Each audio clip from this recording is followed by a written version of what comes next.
ओम नमो भगवते वासुदेवाय। साधकों, हम श्रीमद् भगवद गीता के 17वें अध्याय का श्रवण कर रहे हैं और श्लोक संख्या 19 तक श्रवण कर चुके हैं। आज हम श्लोक संख्या 20 के बारे में श्रवण करेंगे। देखिए, श्लोक संख्या 18 और 19 में क्या था, राजसी तपस्या और तामसी तपस्या के बारे में बताया गया था। और श्लोक संख्या 20 में अब दान की महत्ता बताई गई है कि किस प्रकार का दान देने से व्यक्ति फलीभूत होता है। कुछ दान तो देखिए, हम क्या करते हैं कि हमें इस चीज़ की प्राप्ति हो जाए तो हम ये दान कर देते हैं, लेकिन बिना फल की इच्छा किए जो दान दिया जाता है वो सात्विक दान कहलाता है। तो आइए देखते हैं श्लोक संख्या 20 में क्या है। दातव्यम इति यत दानम दीयते अनुपकारिणे देशे काले च पात्रे च तत् दानम सात्विकम स्मृतम। कह रहे दातव्यम इति जो दिया जाता है, यत दानम जो दान दिया जाता है, क्या अनुपकारिणे प्रत्युपकार की भावना से कि हमें इसके बदले में ये मिलना चाहिए। जो अनुपकारिणे प्रत्युपकार की भावना के बिना, एक तो उपकार की भावना के उससे किया जाता है, ये क्या है अनुपकारिणे उपकार की भावना के बिना यत दानम जो दान दातव्यमिति देने योग्य को दिया जाता है। दान भी किसको देना चाहिए, हर किसी को दान नहीं देना चाहिए। देने योग्य को, जिसके पास वो चीज़ नहीं है, ऐसे व्यक्ति को दान देना चाहिए।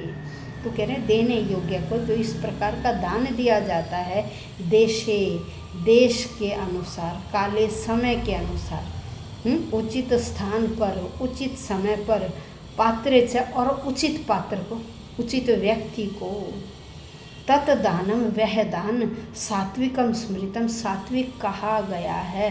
अब देखिए, दान देना कर्तव्य है, लेकिन ऐसे भाव से जो दान देना, काल और पात्रता के प्राप्त होने पर ही जो निष्काम भाव से दिया जाता है, वही दान सात्विक दान कहलाता है।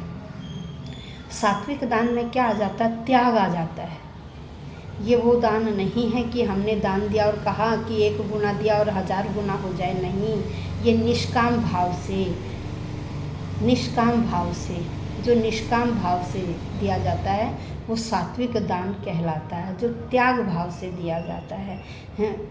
लेकिन रजोगुण में क्या होता है, रजोगुणी दान में क्या होता है, वो संबंध जोड़ता है। सात्विक जो दान है वो त्याग से है, और जो रजोगुण दान है वो संबंध जोड़ता है, और जो तमोगुणी दान है वो क्या करता है, मूढ़ता, व्यक्ति को मूर्ख मंद बुद्धि बना देता है। तो देखिए, गीता में भी त्याग के बारे में बहुत बताया गया है। तो गीता के अनुसार क्या है कि दूसरे के हित के लिए कर्म करना यज्ञ कहलाता है, और जो व्यक्ति हमेशा सदा प्रसन्न रहता है वह तपस्या है। उसी की वस्तु मानकर क्या करना चाहिए हमें, उस व्यक्ति की वस्तु मानकर उसी को दान कर देना चाहिए। स्वार्थ बुद्धि पूर्वक अपने लिए जो यज्ञ तप दान आदि करता है वो आसुरिया राक्षसी प्रवृत्ति के कहलाते हैं। इसलिए हमें दान हमेशा निष्काम भाव से करना चाहिए। देखिए, कई बार क्या होता है, आध्यात्मिक सिद्धि को ध्यान में रखा जाता है कि मैं ये कर रहा हूँ तो मुझे ये फल मिल जाना चाहिए, मुझे इस देवता प्रकट हो जाने चाहिए। इसलिए कई बार क्या करते हैं, हम किसी तीर्थ स्थान में जाते हैं, वहाँ दान करते हैं, कोई ग्रहण होता है उस पर दान करते हैं। तो कुछ व्यक्ति तो क्या, ये जो दान करते हैं ना, उसमें साथ में कि मैं ये दान कर रहा हूँ तो मुझे ये फल मिलना चाहिए।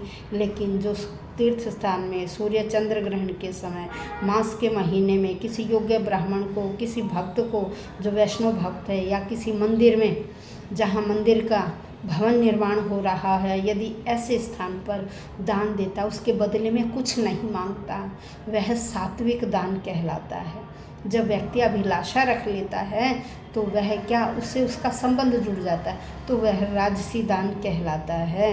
वह उसे आध्यात्मिक प्रगति की ओर नहीं ले जाता। इसलिए हमारे वैदिक साहित्य में 3 प्रकार के दान बताए गए हैं, एक सात्विक दान, एक राजसी दान और एक तामसी दान।